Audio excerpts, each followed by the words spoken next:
Voy que ir ahí una de compra. Puede cortarla y añadirla. Tiene unas como las tiendas. Tiene cosas.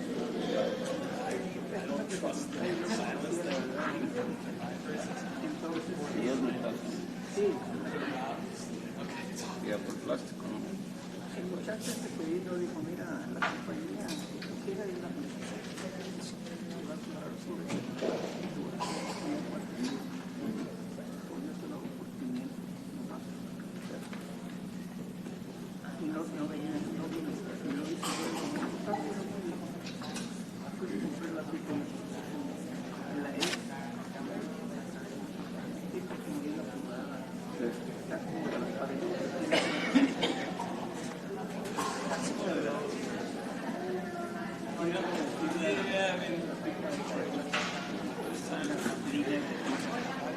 Buenas tardes, ¿cómo le va? Brenda. Ay, perdón.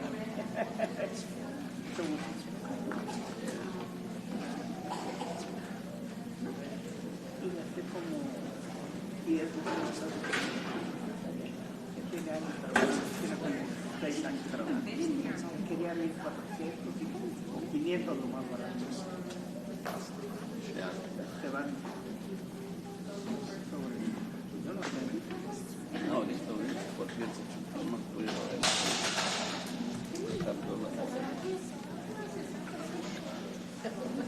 Entonces me quitó la cocina de ya voy.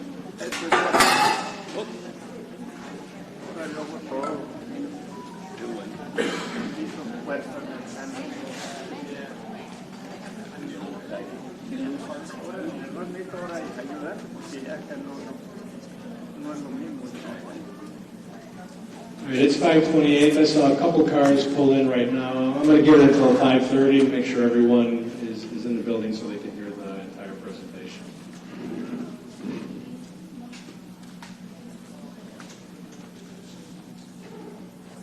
Vamos a dar 2 minutos más para que gente que esté estacionando pueda entrar antes de empezar la presentación. Thank you for your patience.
Murió.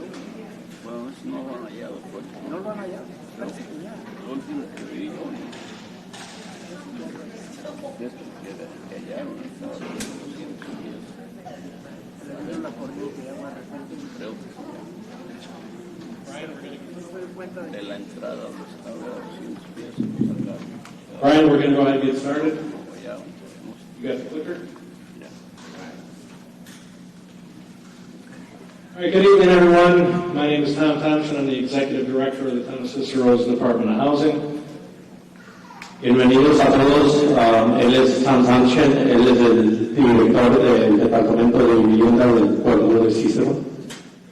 Just want to start off by thanking a few people here. I want to thank District 99 for allowing us to use this space here for this public meeting tonight. Queremos agradecerle al distrito de las escuelas para tener esta presentación aquí en la escuela de Unity. I want to thank the Town of Cicero, President Larry Dominic, and the Town Board for their trust in us during this process. Queremos agradecerle al presidente Larry Dominic y a la mesa directiva de town para tener esta presentación aquí para ustedes. I want to thank our partners with ERA and ICF for their diligent and hard work getting us to this public meeting here tonight.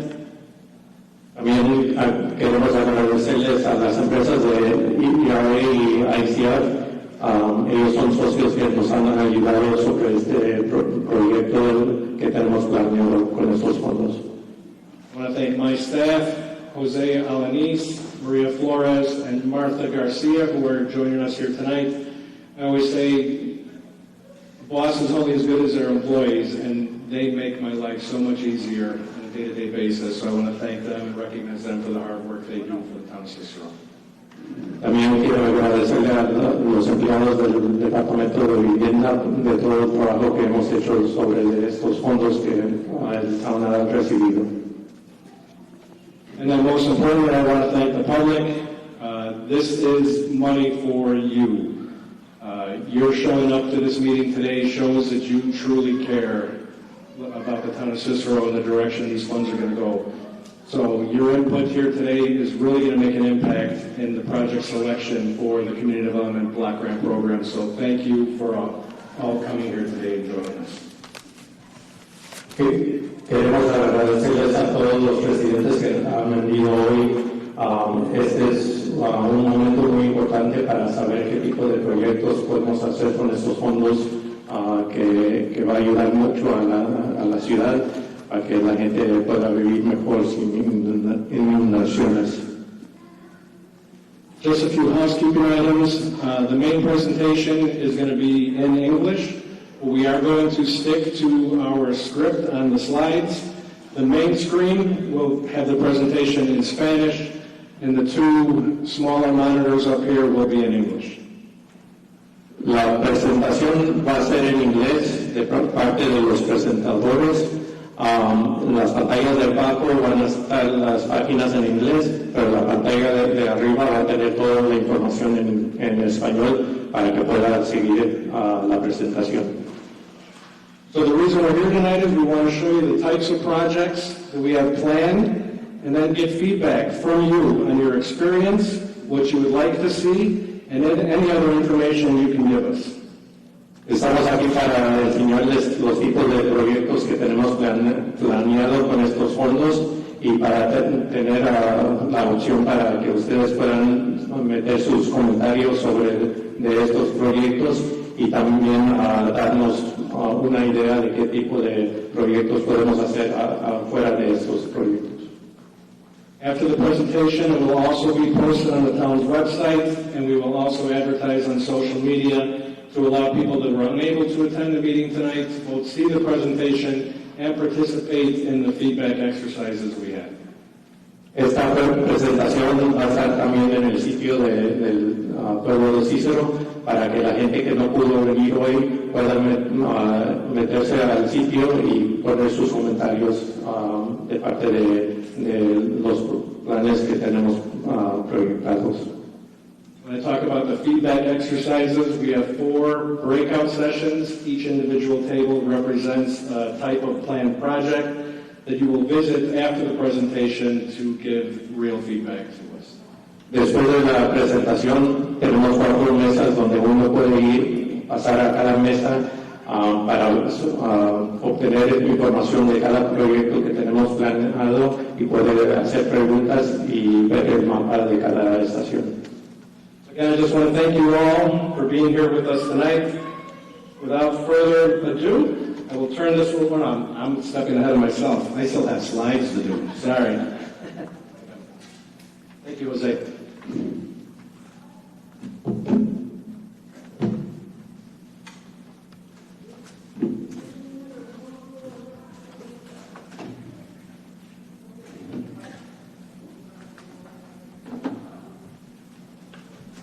All right, so today we're going to be reviewing the Stormwater Management Master Plan and share information about flooding, flood protection projects, and available CDBG DR funding.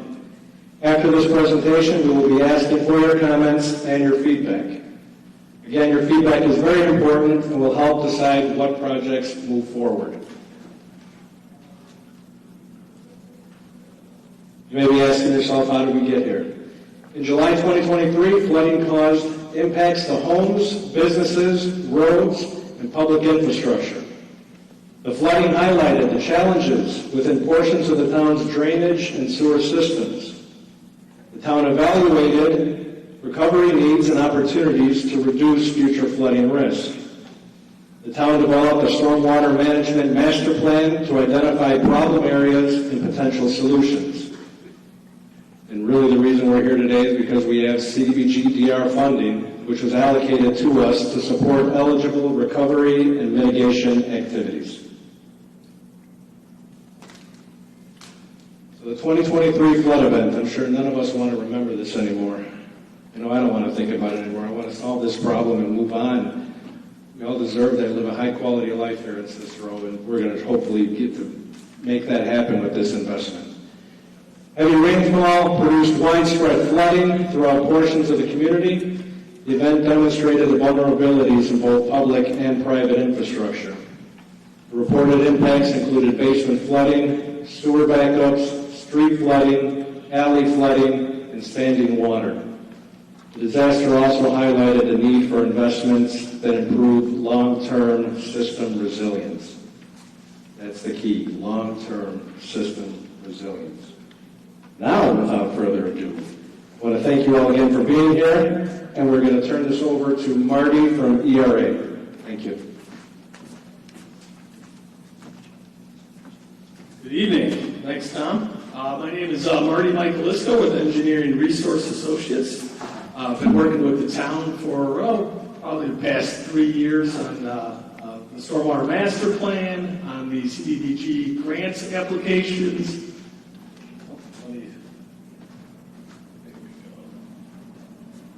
All right. I'll get this slide out as fast as I can. We might up there, but. And we've been working with the master plan, the CDBG applications, and miscellaneous stormwater work to get us to this point where hopefully we can get some projects in the ground in the coming years to help resolve some of the significant flooding that the town has been experiencing. Before I jump into some of the master plan process that we've been working on, I want to kind of summarize Cicero's system, the system that's responsible for safely conveying stormwater out of the town and away from homes. Cicero has a combined sewer system, which is basically the sewer that takes both your sanitary water, your toilet flushing, your showering, any sanitary waste, and also your stormwater runoff.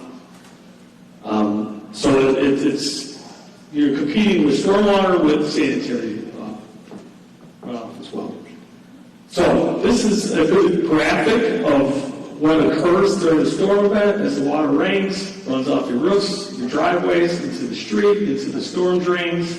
The storm drains run to the local combined sewer, where again it's competing against sanitary runoff as well. It goes to the local sewers, which are normally draining the blocks, the neighborhoods. They're smaller, usually anywhere from like a 12-inch to a 36-inch sewer. Those sewers then are conveyed to interceptor sewers. Those are the large diameter sewers that are more 4 feet, maybe the size of this TV, to sewers that I can easily walk through. So some very large sewers. Those are conveyed the runoff to the Stickney MWRD reclamation plant, where it leaves the town. What occurs in this first graphic on the bottom to the left, in a small storm event, you can see the water enters, the rainfall enters the drain, goes into the sewer. The sewer has plenty of capacity to take it safely away from homes and structures. If the event is extremely, if there's a lot of rain in a short duration, what happens to the sewer system is it fills up. It cannot keep up with the rainfall coming in. The water will stack higher and higher and higher. That's the only place it can go, and it'll start to back through sanitary sewers, into basements, up through floor drains, up through sinks. And then if it continues to rain, it'll back up out of the streets, manholes. I think I got some good pictures here as well. You guys probably noticed recognize these pictures, typical basement backups, followed by a backup in the roadway. Water comes out of the system, like the top right picture, starts to flood the streets and flood the structures through overland flow. All right, I'm going to go back. Go ahead, Trace.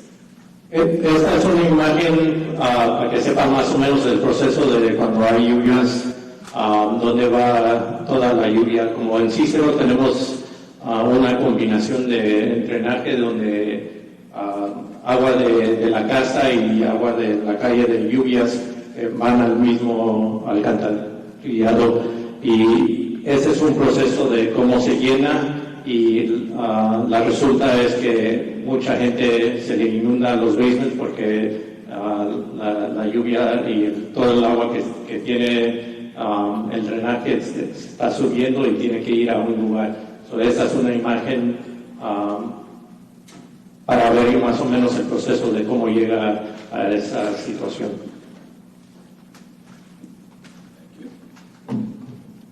All right, getting back to these, again, typical basement flooding occurs first during backup conditions, followed by surcharge on the roadways, causing overland flooding. The bottom photo is just the radar shot of the July 2nd, 2023 event. Red is the heaviest rainfall. As you can see, it was almost a bullseye on the town.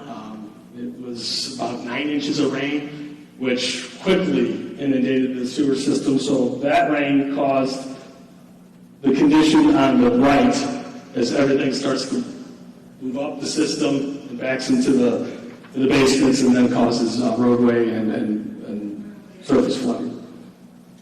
So, July 2nd, 2023 is what brought us to the table. We're beginning the master plan. The master plan was completed and used to get the CDBG funding as well, and that's where we're at today. So to back it up and talk about our process since 2023, the master plan started right after the rain event, and it really encompassed the first year of data collection, getting to understand the system itself. We had to collect old plans, old atlases, on-the-ground information about sewer size, sewer depths, sewer routings, to understand where they're interconnected, where they're not interconnected, to really get a big picture of what may be happening in the system, to identify, essentially the goal is to identify where the major flooding is happening, and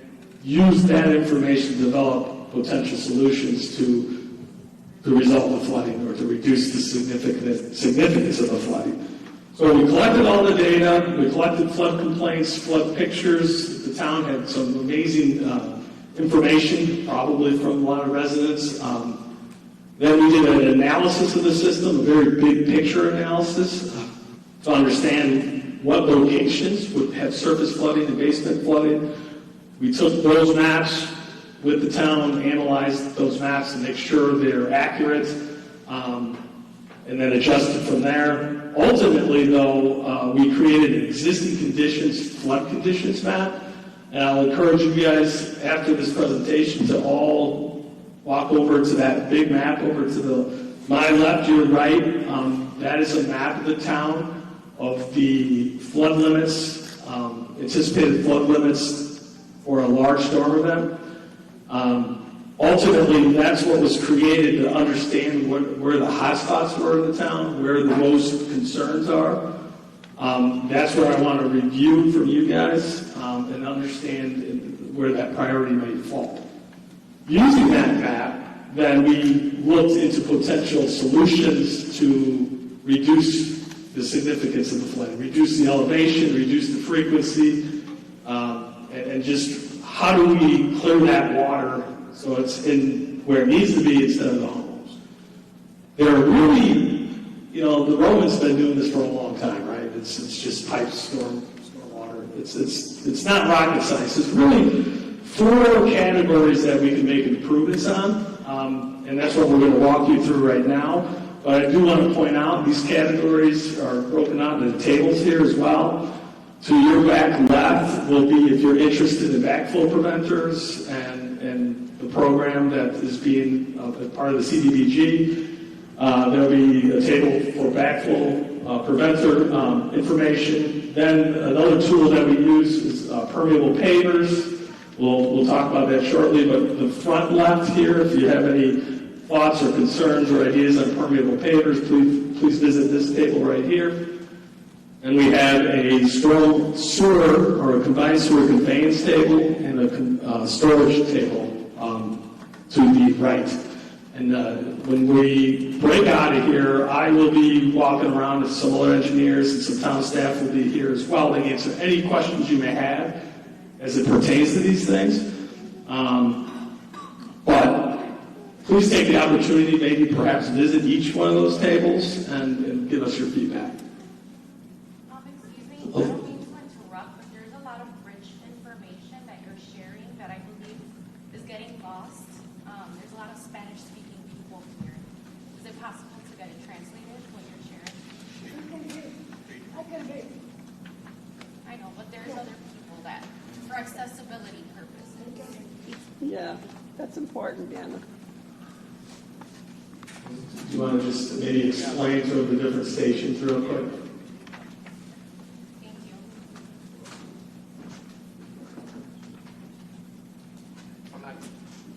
I'm not going to explain everything, but básicamente lo que él está diciendo ahorita es que después de la presentación va a haber las estaciones. Él explicó un poco más de cada página que ha presentado, pero nosotros le podemos dar esa información en cada mesa cuando no llegue con nosotros para no tener la presentación que pase más de tiempo. Vamos a tener gente que habla español en cada mesa para que puedan responder a sus preguntas.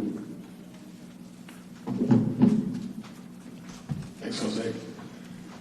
So, getting back to the master plan process, we've created the existing conditions flood maps. We really have a good grasp on the problem. We have a grasp on what could possibly be done to improve the problem. And I'll go over some of those solutions here in a second, but this slide is sort of an excerpt from that analysis. The first exhibit on the left is basically we did analysis of the local sewer system. We identified the capacity limits of all the local sewers. We identified the restrictions in the local sewers. The second map right in the middle is where is a typical roadway flooding. At some locations, you'll see a lot of blue in the roadways. That's when the system surcharges, floods, doesn't get high enough to encroach into buildings, but it gets high enough to flood streets from about 6 inches to about 2 feet, causing basement issues, causing vehicle passage issues. That's shown on that map as well. The third far to the right is an example of not just road flooding, but there's a few areas in town that have neighborhood flooding. That's a significant low spot where the water will fill 3 to 5 feet, get into structures, get into the first floor structures, and that's the most severe flooding location. So as we went through the master plan, obviously the neighborhood flooding was the highest priority, followed by significant areas of roadway flooding, and then some local sewer improvements that could just basically assist some of the smaller problems. Some of the things that we're looking at, and first and foremost, is what can a homeowner do to protect themselves. And the first thing, backflow prevention on your sanitary service. That's the first thing that will flood as the water comes up the system, go back into basements. A backflow preventer will keep that from happening. Great opportunity that will be talked about in the CDBG portion here now is to get that backflow preventer in your system, prevent those basement backups. The storage, what we're looking at is also storing some of this excess water, and again, that will be on your right side if you want to talk about how that works. But this is a great picture of a project that we're doing in Arlington Heights. The same issues. They have a lot of basement flooding. They have a lot of surface flooding. And we're taking that water and we're storing it in underground chambers. What you're seeing here are about 6-foot tall vaults that we excavated an existing park, dropped the vaults in, and then we're going to restore the parks. So most residents that don't live in the neighborhood won't even know that it's there. The park's restored, and that water is now directed into those vaults, stored until the capacity of the sewer is back. After the storm is passed, the sewers are now functioning.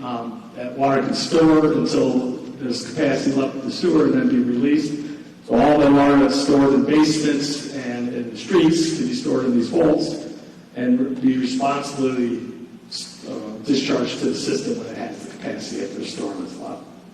This will be very similar to some projects that might happen throughout the town here in the next 5 years, because we are looking at publicly owned property that we can take down, put these vaults in, and restore back to today's conditions or future conditions. So there will be potential partnerships with school districts, park districts, publicly owned property is what we're looking for here. This next picture is a third alternative that we're looking at is just increase the conveyance of the sewer system. And that's just like it sounds. You just take a smaller pipe and make it bigger. We have limitations what we can do with that. I get a lot of comments like, well, just make it as big as you possibly can. That would be great, but it is going into a system that has its limitations already. So we cannot just put a 10-foot diameter sewer and link it into a 3-foot diameter sewer or put it directly into the NWRD plant, because they have capacity limitations as well. So if we upsize a sewer to convey more water out of your neighborhood, it likely is going to be paired with a storage project that you just saw. So you're probably going to have a combination of sewer capacity, increase the sewers, get that water to a storage facility. Storage facility will hold it until the capacity of this existing sewer is there, and then it will release it. So you're going to likely see a combination of larger storm sewers with those detention vaults. And last option is, first one we're storing, second we're conveying, third one is to absorb that water into the ground, any excess water into the ground. And that's through permeable pavers. If you watch, if you're a nerd like me, when it rains, you watch the water go down pavement, into pavement, you can just see it like a river. We're trying to get that river not to go into the drain. We're trying to get that river to go into the ground. So this is a good picture of a permeable paver alley where the water would run off the building and into that center strip where there's gaps in the brick pavers and stone. Water gets in the stone. There's a big layer of stone underneath where it can infiltrate, hold until the ground can absorb that water. It's really trying to take a paved surface and make it more like a grass surface where you lose, and traditionally you lose probably 5 to 10% of that runoff into the ground. In and itself, an alley like this won't make a visual dent in the problem, but cumulatively, as you build more and more of these permeable alleys, permeable pavers, they do take a significant chunk off. Significant chunk of that water that would go into the sewer and get into the ground, theoretically allowing that much more water capacity in the sewer. So, for a problem is significant is the flooding problem in Cicero. It's an all hands on deck sort of solutions, and that's really what I want to come across. And if you stop at those stations, we'd love to talk to you about. Some of your ideas, some of your thoughts, and even just to discuss with us as we move to the ranking stage of the CDBG money. This input will be tremendous. And with that, I will pass the baton out to Jenny here to talk more about the CDBG process and this project selection process. Quick question. Not a question, but could you talk about the benefits in the winter time to having the permeable pavers? Actually, can you come to the table over here afterwards? I know we want to keep this moving, but we'd be glad to chat about it over. We all want to hear the answer, so. I can just mention it. So in the wintertime, our alleys ice up. We have that strip of bricks in the middle.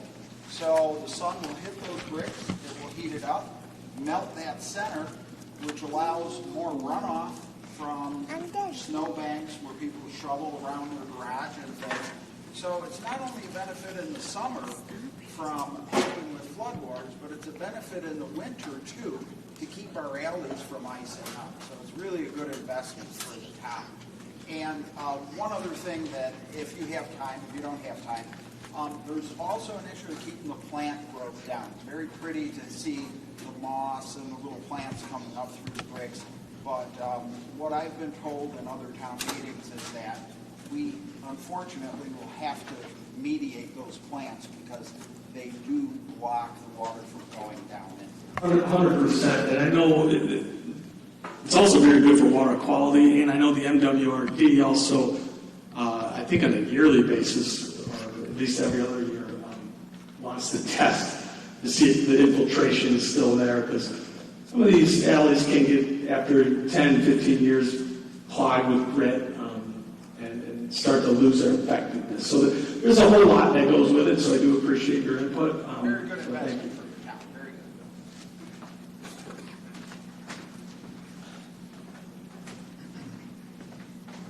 I promise I will be fast. I am just here to tell you all a little bit about the grant itself. My name is Jenny Horton, and I'm here because these grants have a lot of rules, and I know about the rules. So if you have questions about the rules, find me after, and I'm happy to talk through it. So, what is CDBG-DR funding? So, it's federal money. It's got a lot of strings attached. Now, it is meant to help communities with long-term recovery. So it's money that comes in after FEMA, after SBA, after insurance. It's for long-term recovery, so it's 2026, right? So the flood happened 3 years ago, and that's intentional. It's sort of the caboose on the train for the final remediation, the final salvo to help y'all recover. Now, that being said, we do have to spend it fairly quickly. All of these projects have to be done by 2030. Now,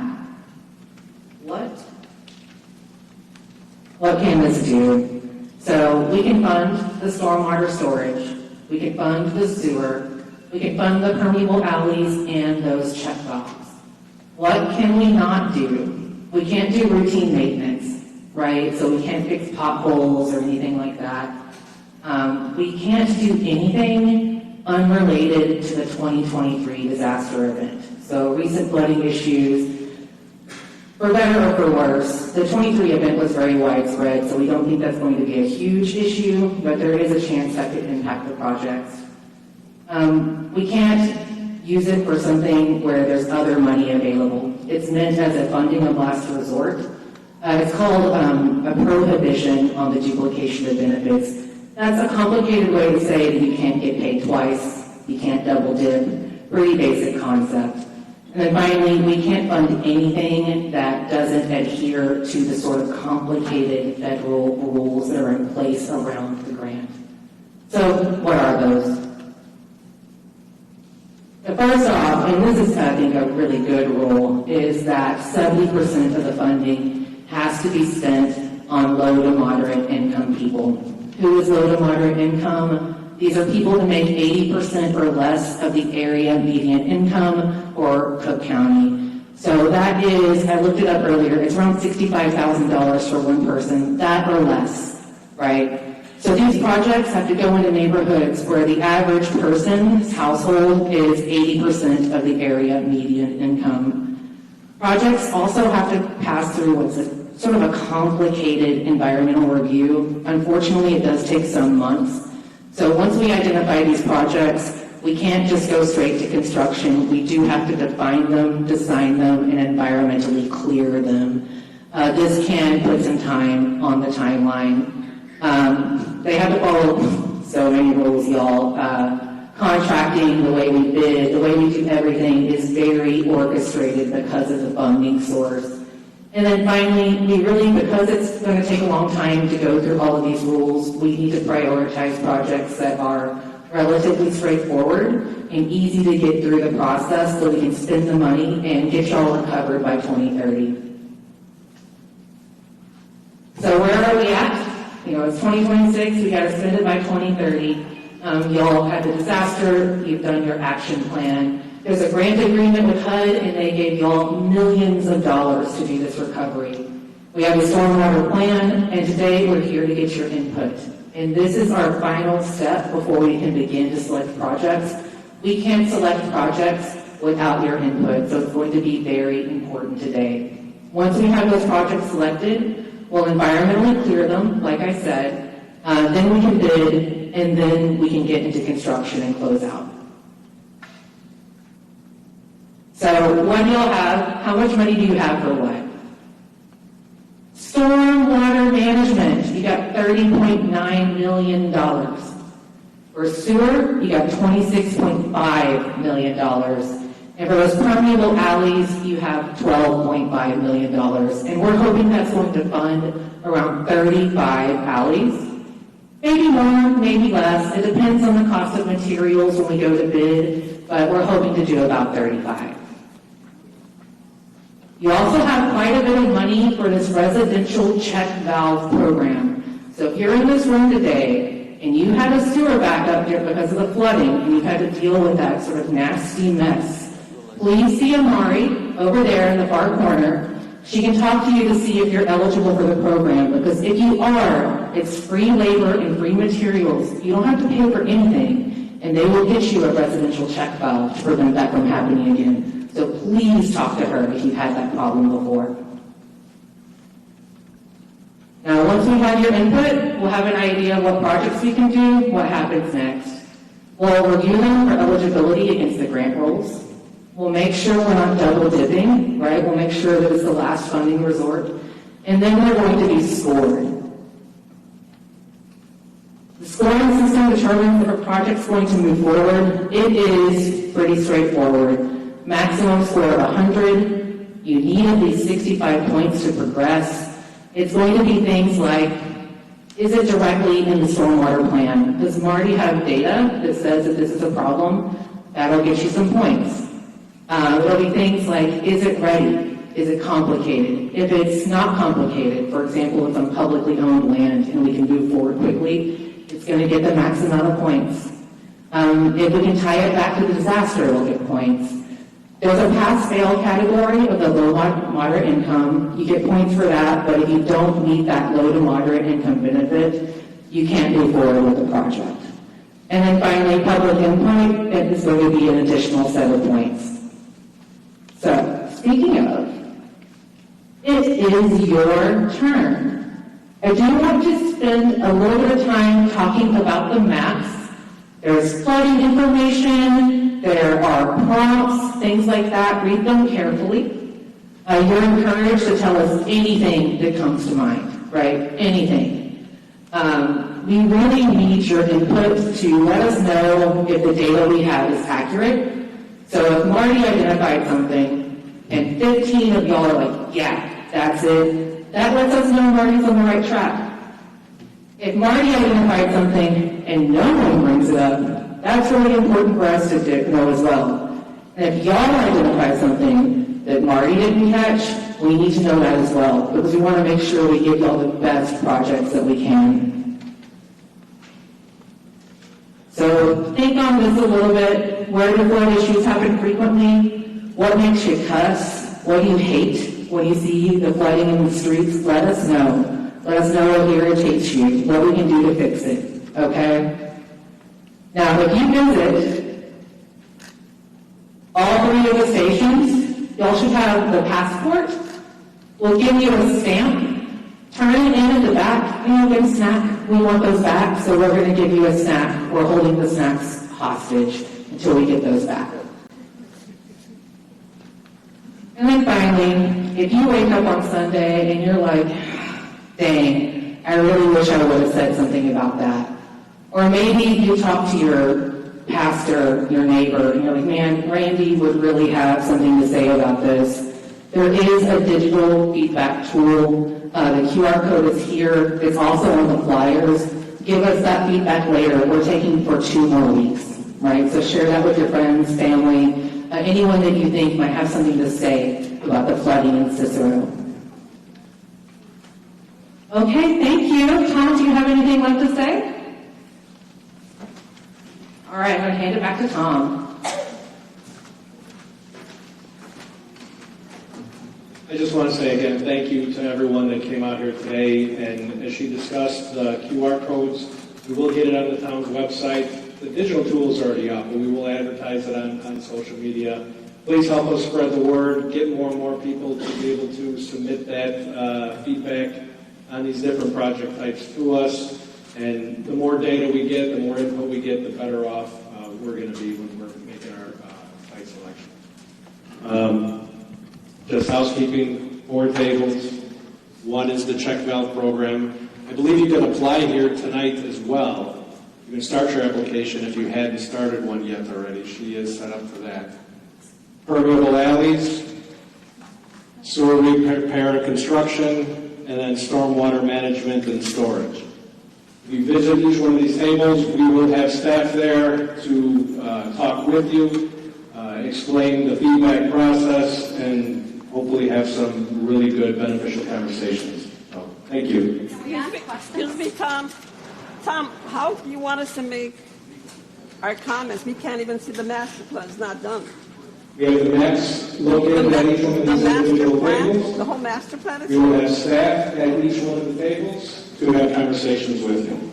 Thank you. I have a question. Tom, I have a question. Questions are at the individual workstations. My question is not relevant to any of those the stations. no master plan. And the question would not be relevant for feedback Of or course this it's action relevant. plan. Look, I just want to ask, I understand the CBDG program is one of the requirements to receive it is citizenship. What do we do with residents that can't meet that citizenship requirement? I think it's an important question, again, not relevant to one of these buckets, but still important. It's relevant to the check valve. The only program that will ask that is the check valve. Marty is well versed in trying to get people pre-qualified for the program. I would suggest visiting the housing table and have a chat with them. Yeah, Thank that's you. what they do. It's a way to silence people. You really do.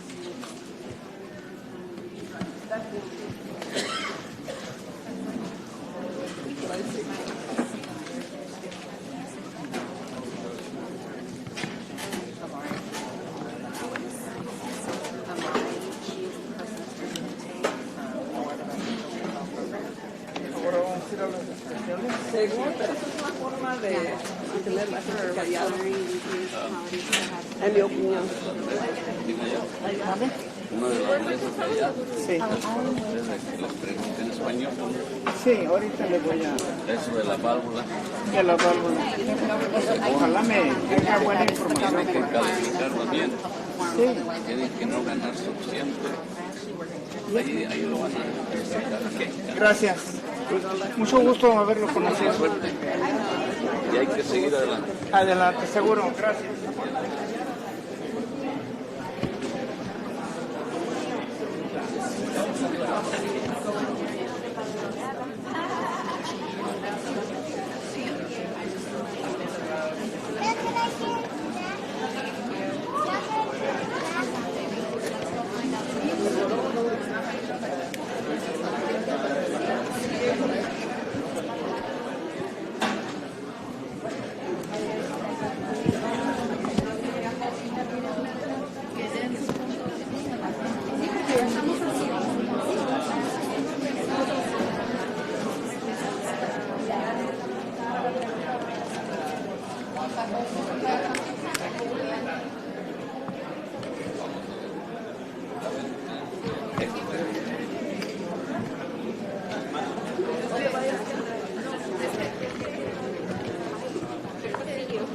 Are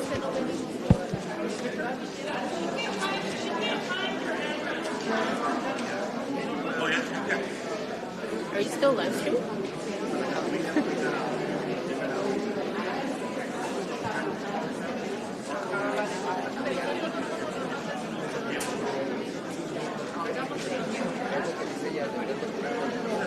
I'm gonna go after questions if they want us to ask, and they put them on the Facebook chat. We can monitor and ask. You want to say it to the camera?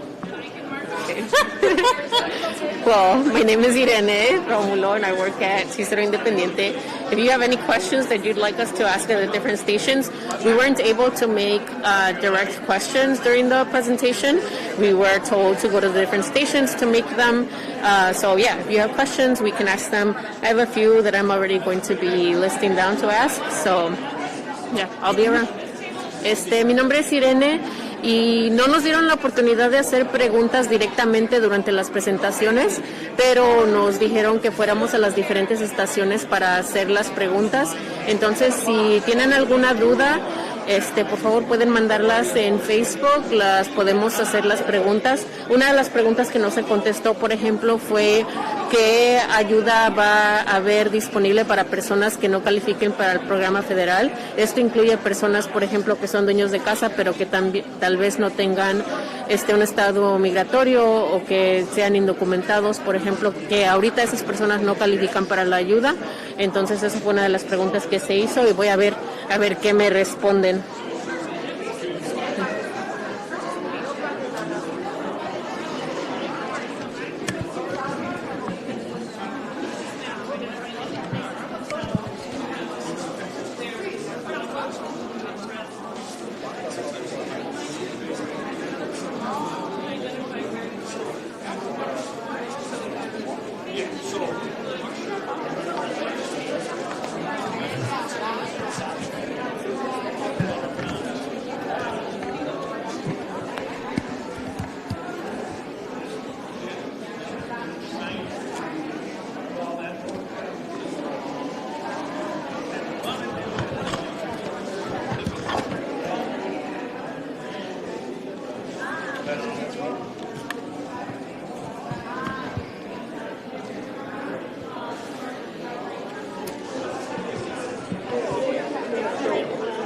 Yes, it's still. We got some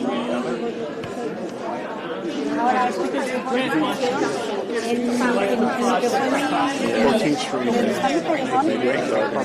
pusieron en donde está a la Roosevelt y donde está la San Francisco, pero en mi callejón ahí no pusieron.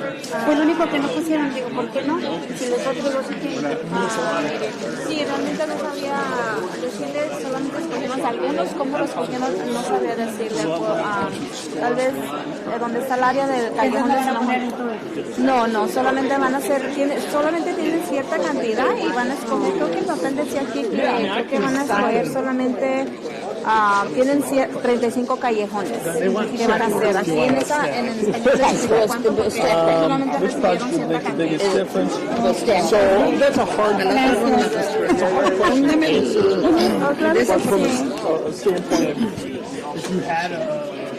Aquí tienen, gracias, sí, de nada.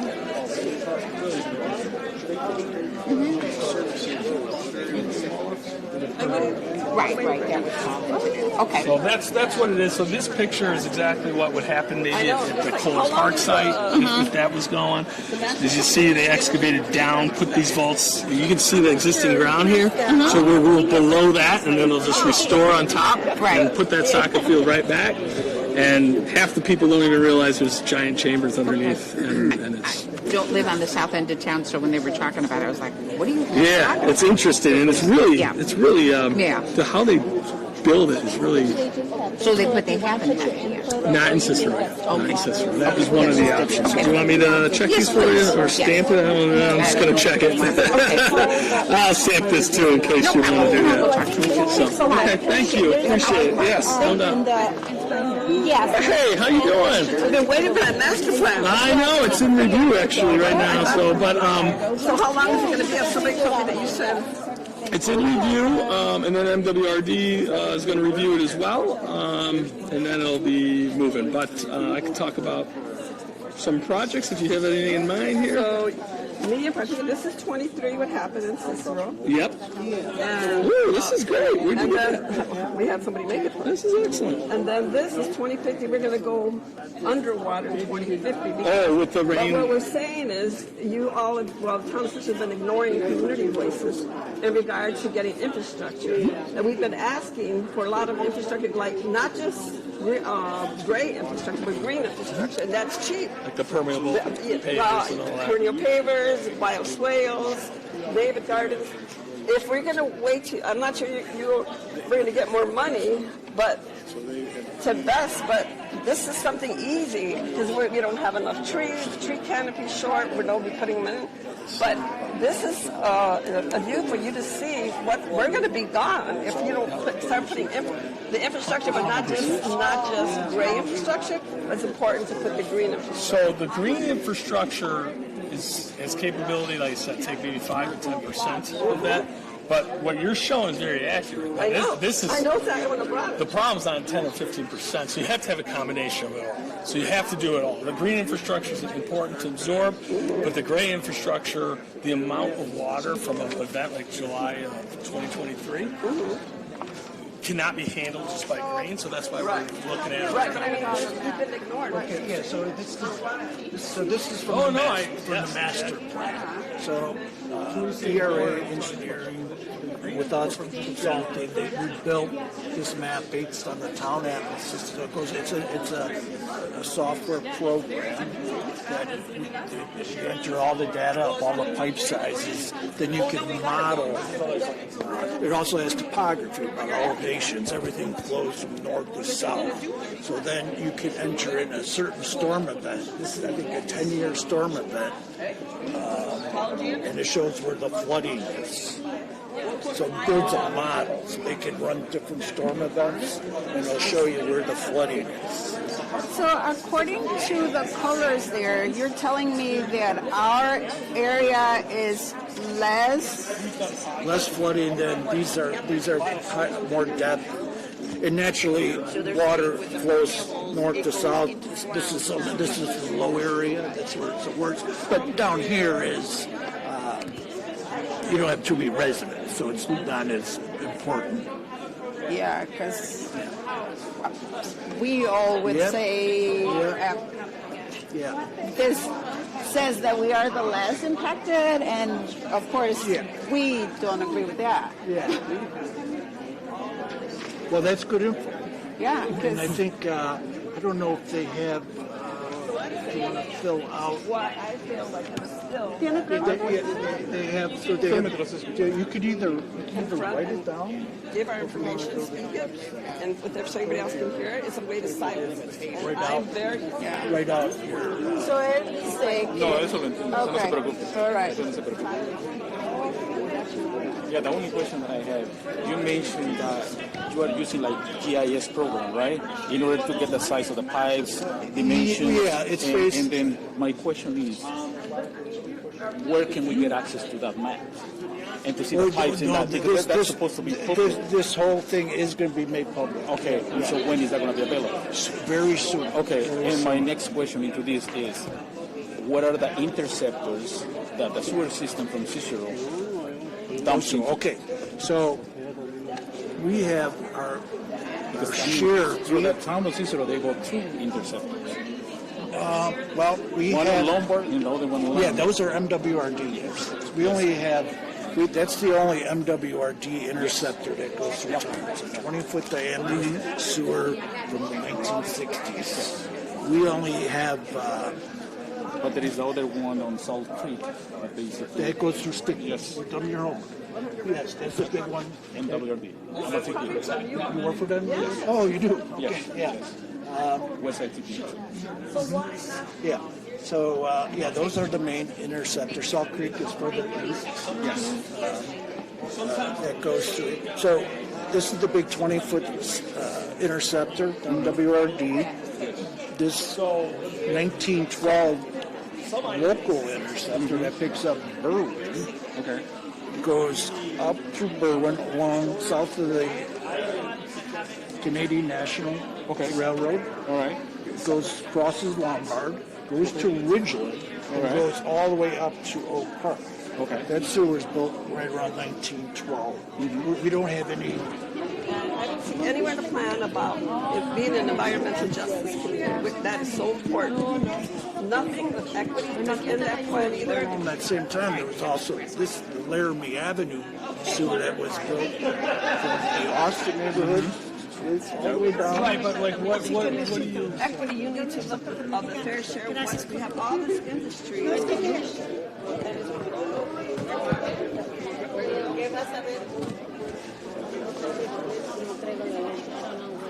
can't see it. Oh my God! You too. You got the 53. Is it 53? 23. Los voy a dejar. 55. We got 6 eyes. 50.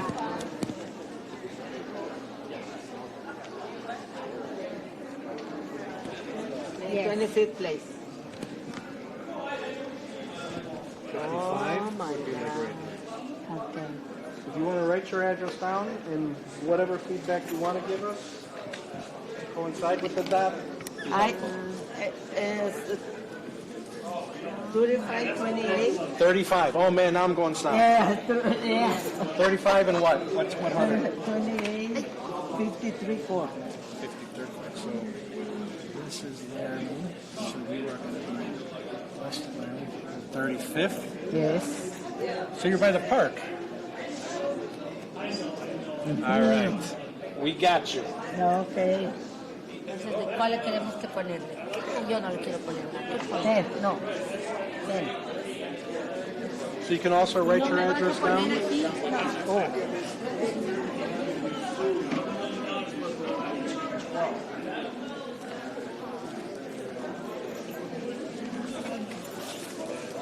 Thank you.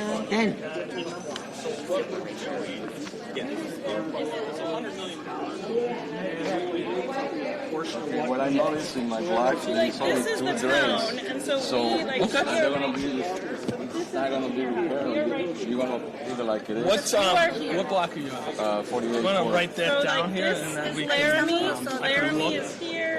This is 54. What are you witnessing? Do you witness those being clogged? Yeah. It's only 2 in 1 block. So what one usually? From my building and from my one right in front of my building and next. So there's two folds. If there is a project on your block, we will add inlet capacity. We'll add those so that there's more capacity for it to get in. If not, a lot of times the problem, people think it's the inlets being clogged, but it's really the system itself full and comes up.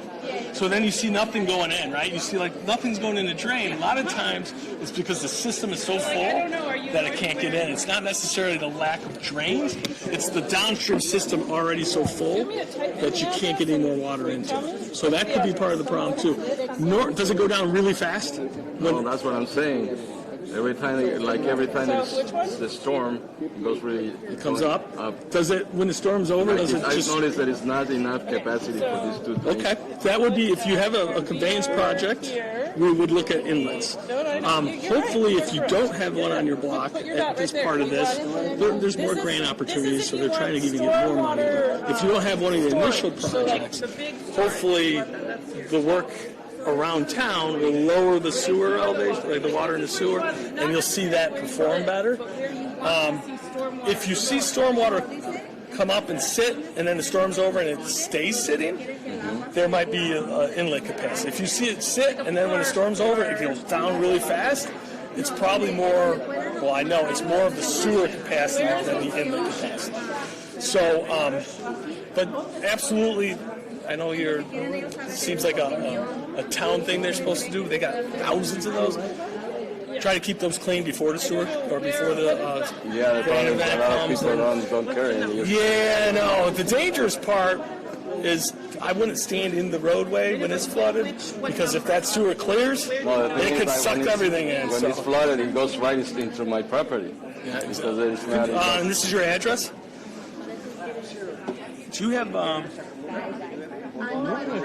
this is the storage. Let's go over there.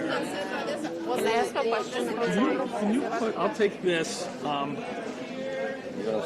can you put a dot on that map of where you live? No, grab a pink dot, because this is storage, right? Yeah, that's conveyed, so if you can go on that line, pink dot.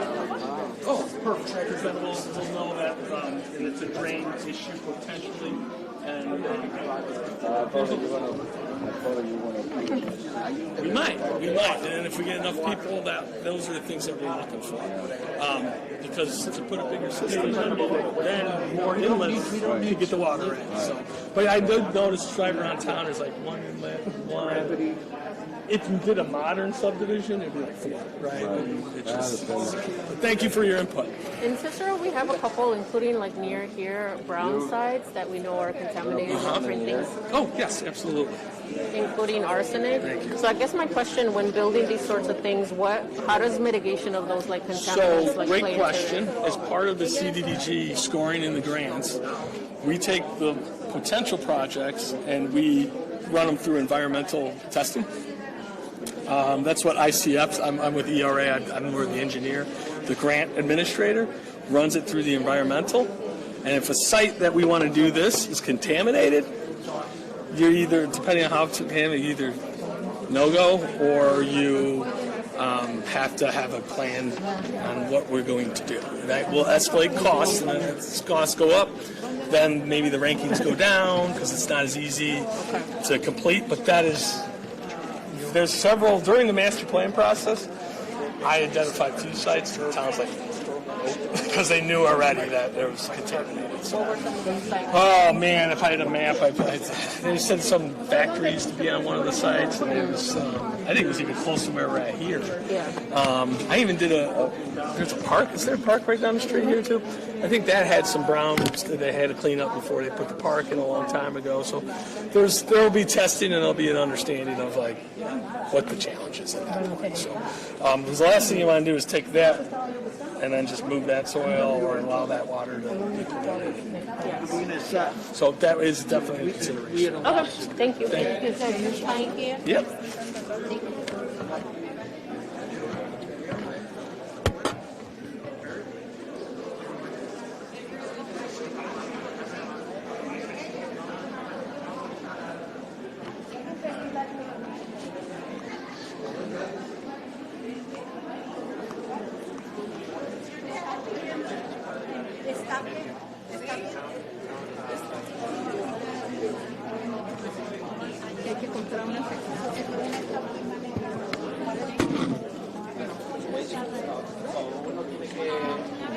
Seguranza de la propiedad. Si no tiene... No, sí. la de la casa sí, Sí. pero esa que cuando se regresa al agua o algo. Es una extensión de la seguranza por si en caso que se inunde. Pero ese requisito lo están pidiendo después. Sí, es algo que es una parte extra que se le tiene. ¿Dónde es donde puedo preguntar? Con ella, si se forma en fila, sí, ella le puede tomar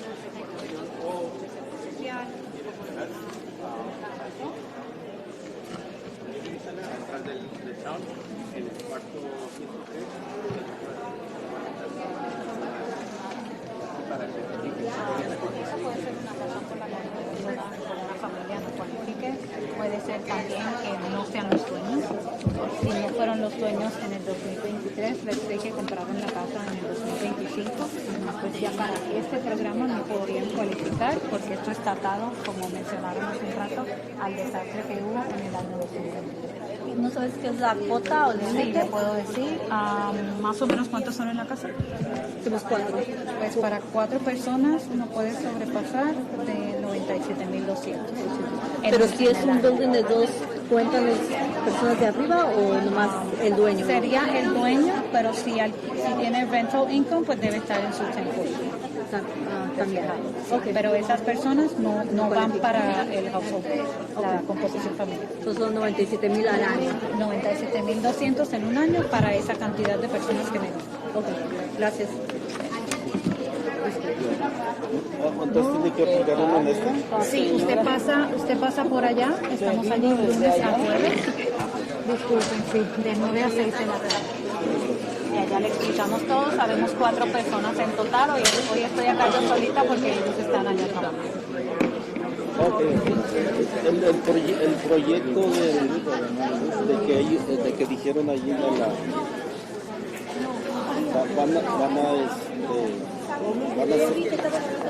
¿cuándo va a ser ese proyecto? Los proyectos grandes que presentaron allá con los tubos y eso puede preguntar en las demás mesas. El propósito de esta reunión es dejarles saber a las personas que vivimos acá en el Town of Cicero lo que se está pensando hacer para no solo ayudar con una válvula, sino tratar de resolver el problema grande en general. Podemos poner las válvulas, pero si no resolvemos el problema, pues no vamos a hacer nada. Son para todos los esfuerzo que integra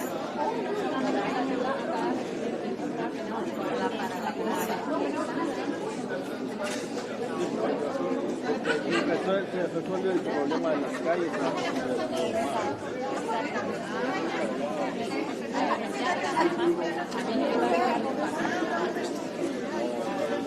También hay Está bien.